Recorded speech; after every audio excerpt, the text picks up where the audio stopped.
Salut, c'est Princesse Mute. Aujourd'hui, je vous propose donc un nouveau type de vidéo sur la chaîne, qui n'a rien à voir avec le gaming. En fait, je suis quelqu'un qui adore les images. J'ai en fait une formation en imprimerie, donc les images, retravailler les images, colorimétrie, etc. Ça, je savais faire. Mais j'ai jamais eu de cours sur l'art en lui-même. Voilà. J'ai dû en avoir 2 heures, grand max, en toute fin d'études, par semaine, ça veut dire rien du tout. Et le pauvre prof est obligé de passer à fond. Donc en fait, même si j'ai un œil critique face aux images parce que j'ai été éduquée comme ça, je trouve qu'on l'apprend pas assez à l'école, etc. Donc je me suis dit pourquoi pas partager ça avec vous et essayer tous ensemble donc d'étudier des œuvres, que ce soit sur la façon dont elles ont été jugées à l'époque ou dans leur structure même, dans le message qu'elles passent, ou tout simplement pour nous ouvrir l'esprit face à des œuvres d'art diverses et variées, parce que y en a que je vais pas aimer, je suis à peu près sûre.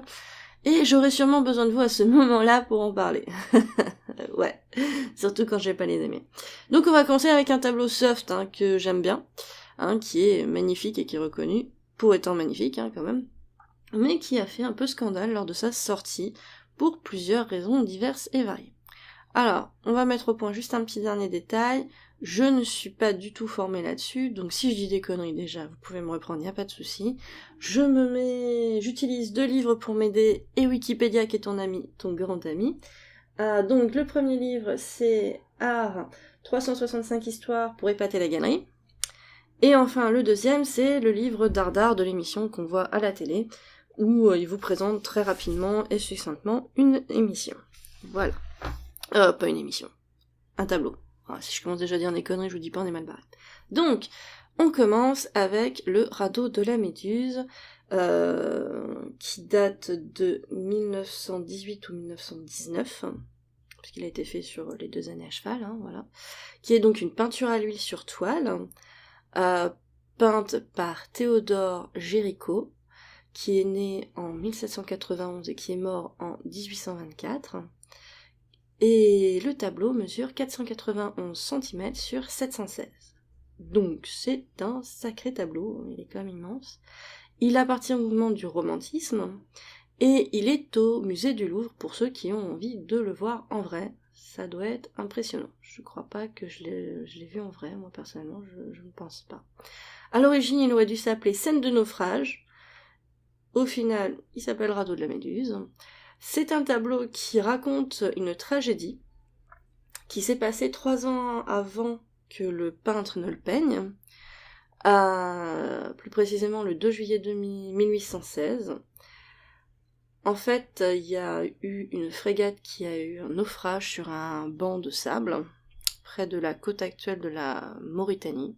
Me demandez pas, je suis nulle en géo. Il y avait 147 personnes à l'intérieur du bateau. Ils en ont récupéré 15 et il y en a que 10 qui ont survécu. Pour vous donner l'idée de l'ampleur de la catastrophe. Ces personnes ont enduré la faim, la soif, la déshydratation, la folie, et sont allées jusqu'au cannibalisme pour survivre. Sur le radeau. Ça a fait scandale à l'époque parce qu'en fait le capitaine français, qui s'en est sorti, a été jugé responsable du désastre en raison de son incompétence. Donc il a été sûrement condamné, le monsieur. Et ça devait pas être courant à l'époque, Voilà. Alors, le tableau est considéré comme étant romantique parce qu'en fait, il peint quelque chose d'excessivement sinistre. Bon, c'est quand même pas... C'est assez dramatique de peindre des gens qui se sont entre-dévorés pour essayer de survivre sur un radeau en pleine mer. Et aussi, je pense, parce qu'en fait, c'est un peu l'humain face à l'immensité et à la force de la mer. Je pense, personnellement. Souvent, dans le romantisme, qui est un courant que j'aime bien, on a tendance à peindre l'humain, l'être humain, face à la force indomptable de la mer ou de la nature en général. Voilà. Donc, pardon, excusez-moi. À savoir que pour faire ce tableau, le gentil monsieur Géricault s'est fait fabriquer, donc il a pris des témoignages de 2 survivants, il s'est fait fabriquer un radeau, sur mesure chez lui. Il a demandé à des morgues de lui filer des cadavres, et il n'a pas rechignait à faire pourrir une tête sur son toit, tête d'un voleur, pour étudier la couleur d'un cadavre en décomposition. Et il a même demandé à un ami à lui qui avait la jaunisse, donc c'est une maladie qui vous donne un teint dégueulasse, de poser afin de vraiment... alors pour poser sur le capitaine, donc je ne sais pas qui est le capitaine, je sais pas, peut-être lui, j'en sais rien, pour avoir donc en fait la couleur, la carnation réelle. Voilà. Le tableau a aussi fait scandale parce qu'en fait, si vous mettez ça un peu dans la perspective, hein, il a quand même 200 ans, hein, ce tableau, c'est une des premières fois, quelque part, où un tableau sert aussi d'image d'illustration d'une information. Certes, elle a 3 ans de retard, fallait bien le faire, hein, le tableau, quand même, mais en plus, Géricault a fait un travail de journalisme, en fait, pour obtenir toutes les informations qu'il lui fallait pour faire ce tableau. Donc, quand même, enfin... faut le reconnaître, c'est quand même bien, hein. Il s'est pas juste dit, ouah, c'est des gens sur un bateau, ils avaient faim, je vais peindre un truc vite fait, quoi. Non, il s'est renseigné, il a étudié la décomposition pour bien la peindre, etc., etc. Ce qui fait que quand il a été exposé, il y a eu 2 camps, ceux qui défendaient à mort le tableau en disant il est génial, et ceux qui ne le défendaient pas. Et au final, c'est le Louvre qui va l'acheter pour mettre tout le monde d'accord, et donner un peu plus de cachet, en fait, au peintre, en disant, voilà, ce mec-là, il tabasse, quoi, concrètement. Et il va même finir par influencer pas mal de peintres, tels que William Turner, Eugène Lacroix, Édouard Manet et Gustave Courbet, suite à ce succès, on va dire, etc. Donc, quand même, c'est bien, moi, je trouve, hein. Le problème, c'est que le tableau souffre apparemment en ce moment, enfin depuis quelques années, hein, quand même, d'un assombrissement irréversible dû à ce qui a servi à le peindre. Donc j'imagine que maintenant, l'effet décomposition, ça doit être un peu moins visible, hein, voilà. Mais il est quand même très bien. Maintenant, on va étudier le tableau dans sa structure. Donc déjà, on va faire des lignes. Alors je suis désolée, ça va être des lignes dégueulasses, mais on va faire des lignes. Alors, on va utiliser ça. Donc, le tableau est constitué de beaucoup de lignes pour nous raconter une histoire. Pour moi, ce tableau, je le vois comme une BD, mais au lieu qu'il y ait des fenêtres à la BD, pour nous raconter une histoire et nous faire un cheminement, il y a des lignes. Donc, déjà, il y a le radeau, hein, qui est comme ça. Voilà. Yep. Grosso merdo, hein. Voilà, radeau. Le radeau, il a aussi un mât, et il a des cordes.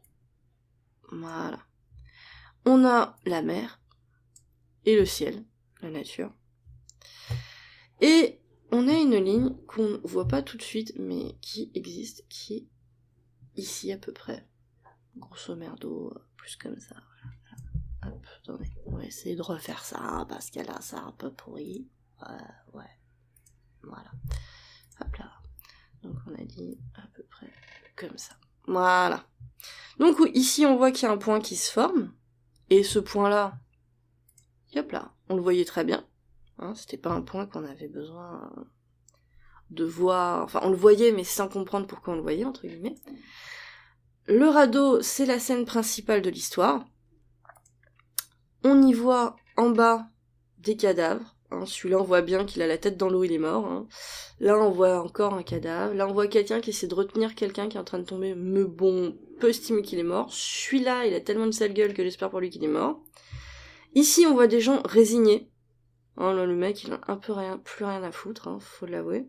Là, celui-là, il regarde, il hésite. On sait pas trop ce qu'il regarde, mais moi, je dirais qu'en ligne droite, comme ça, là, hop, on va faire une petite ligne. Les yeux, le monsieur, il regarde ça. Et ça, c'est un monsieur qui mord le cul de quelqu'un d'autre. Donc c'est le cannibalisme, c'est-à-dire ce qu'ils ont été capables de faire pour survivre sur le radeau.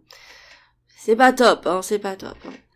Ensuite, là, on voit des gens qui essaient de s'accrocher à quelque chose. Là, on voit qu'il y en a qui montrent quelque chose au loin. Et ici, on voit qu'il y en a, ils font carrément des grands signes, le retour de l'espoir, etc. Et qu'est-ce qu'ils regardent ? Ils regardent le petit truc là. Alors, je sais pas si vous allez le voir. Ah, j'ai fait un trait dessus. Alors, on va faire un nouveau calque. Il regarde ici. Ça. Alors, faut le voir, c'est le bateau qui va venir les chercher. Bateau qui s'appelle... Attendez, je l'ai vu quelque part. L'Argus. Voilà, il s'appelle l'Argus. qui va venir les récupérer et qui va les sauver. En attendant, juste avec les lignes là, juste celle-là là au centre, on voit l'intégralité de l'histoire. C'est-à-dire la mort, le désespoir, le cannibalisme, le retour un petit peu de l'espoir, et là, le retour de la vie. Parce qu'au final, ici, les gens sont complètement amorphes. Il n'y a aucun mouvement en eux. Déjà, ils sont morts, donc il ne peut pas y avoir de mouvement. Lui, il a plus de mouvement, mais même s'il a envie. Mais il a plus envie. Il a plus envie de se battre. Lui, il hésite à se battre. Parce que se battre, ça veut aussi dire accepter de faire des choses horribles. Entre autres, là, bouffer le cul de quelqu'un. Et eux, là, ils recommencent à avoir du mouvement, à bouger, à lutter. On voit qu'ils s'accrochent, qu'ils tendent les mains.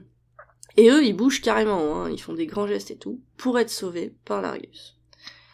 Pour moi, ce tableau, c'est vraiment une BD, en fait, clairement. Après, le côté romantique, c'est vraiment la mer qui leur fait barrage. On voit que la mer est là, elle est partout, elle est immense. Là, elle grignote le bateau, en bas. Ici, la grosse vague, on a l'impression qu'elle va les submerger, elle va les achever. On a aussi ce ciel qui est lourd, quoi, c'est pas un beau ciel tout bleu avec un petit soleil, non, c'est des gros nuages. On voit un peu de clarté, mais pas beaucoup. Et il y a les très très gros nuages bien bien sombres en haut, et en bas, on arrive juste à distinguer au loin le petit bateau. Tout petit le bateau, vraiment un petit bateau. Pour moi, ce tableau, c'est une histoire juste de structure, quoi. Voilà. Il y a une pyramide ici, où quand on regarde en bas de la pyramide, c'est la mort, le désespoir, le cannibalisme, et ici en haut, l'espoir, et là-bas, le combat pour retrouver la vie. Ils sont aussi dans la pyramide, ils sont pas que dans la ligne. On voit clairement le cannibalisme, hein, c'est pas gêné pour le montrer, hein, c'est le mec qui mord le cul de quelqu'un qui en plus en vie, hein, il attend même pas qu'elle soit morte, hein, méchant monsieur.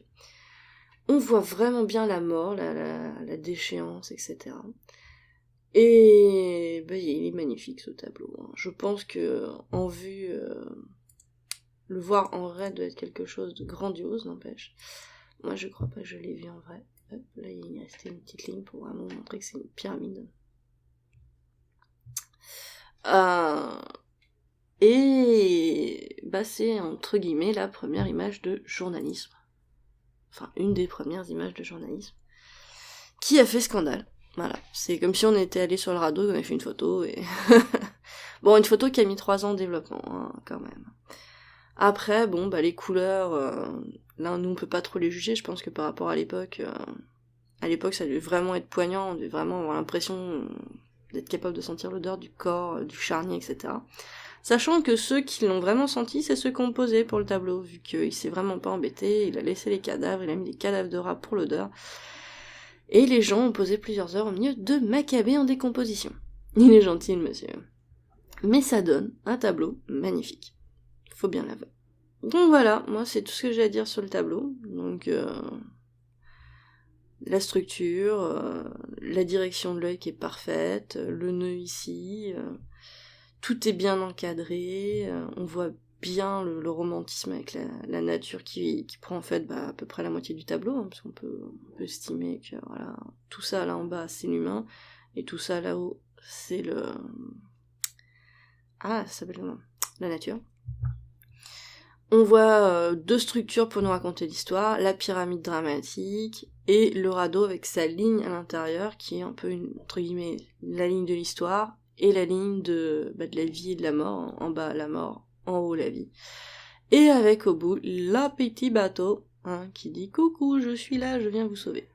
Et il n'en sauvera que 10 sur les 15 qui sont en théorie sur le bateau. Je pense que là, si on compte, il y en a un peu plus de 15. Enfin bon, il y a aussi des morts, donc ça compte pas, hein, parce que là, on en voit 3 de gens, 4, 5, 6, 7, 8, 9, 10, 11, 12, 13... je trouve pas les 15 au final. On va dire 14 pour celui-là qui est en train de se vautrer. Peut-être un 15e caché là-dedans. Ouais, là, il y en a un 15, voilà, qui a les mains, on voit pas très bien, c'est très très sombre maintenant. Mais il a les mains sur la tête, au pied de la pyramide. Parce que faut pas oublier qu'ils ont fini un peu fous, hein, quand même, les pauvres. Donc voilà, ça c'était le premier épisode sur le radeau de la Méduse. Donc je répète les caractéristiques du tableau. Radeau de la Méduse qui a été peint par Théodore Géricault en 1918-1919. huile sur toile de 4,91 m sur 7,16 m, qui est exposée au Louvre. Voilà, je vous fais plein de gros bisous, j'espère que cette vidéo vous a plu. Je vous laisse me laisser des commentaires, parce que là, les commentaires vont quand même être un petit peu utiles. Et puis je vous fais des gros bisous. Bisous!